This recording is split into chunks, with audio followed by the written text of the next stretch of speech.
Hello साथीहरू, welcome to my new blog again.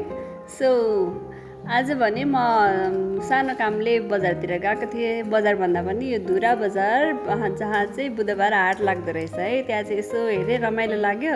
त्यसपछि छिरेको एकजना भाइले मलाई बोलाउनु भयो। मैले त चिनेको थिएन उहाँलाई, किन बोलाउनु भयो भनेर सोद्धाखेरि चाहिँ भन्नुभयो म तपाईँको घरतिर आँप लिएर आउँथेँ, आज किन्नुहुन्न भन्नुभयो। आँपको रेट सोधेको एउटै रहेछ, महँगो है।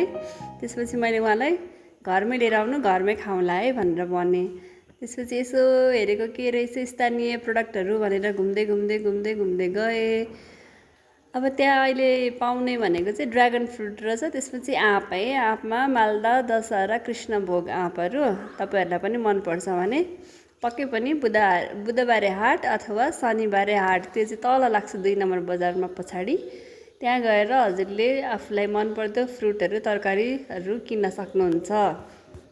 र स्थानीय बजारमा यसरी सामानहरू देख्दाखेरि चाहिँ एकदमै खुसी लाग्दो है, किनभने सबैजना भन्छ नि समुदायहरू मिलेर यसरी एकै ठाउँमा तरकारी, भेजिटेबल, भाँडाकुँडा, दालदेखि लिएर होइन, दालहरू भनौँ न, खाद्यान्नहरू, त्यसपछि लत्ता कपडाहरू टन्नै थिए। मैले चाहिँ फेरि धेरै फोकस चाहिँ तरकारी र फ्रुटहरूमा लगाएँ।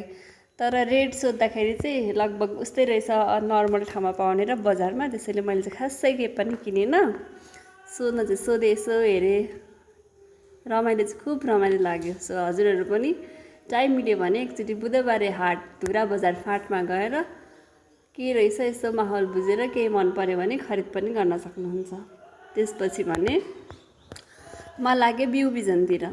मेरो चाहिँ टट्ट आँखा त्यही जान्छ, किनभने मलाई आजकल गार्डनिङहरू गर्न, आजकल होइन पहिलेदेखि नै गार्डनिङहरू गर्न खुब मनपर्ने भएको भएर केही किन्नु पर्यो भनेर छिरेको थिएँ। तर एकदमै महँगो है, 4-5 पिसको सानो सानो प्याकेटलाई 20 रुपियाँ। सो मैले चाहिँ मन परेको 2-4वटा किनेर त्यसपछि आफ्नो सानो कामको लागि गएर म चाहिँ घर फर्किएँ र राम्रो फुल फुलेको रहेछ, मन पर्यो, भिडियो बनाएँ। So thank you watching for my video.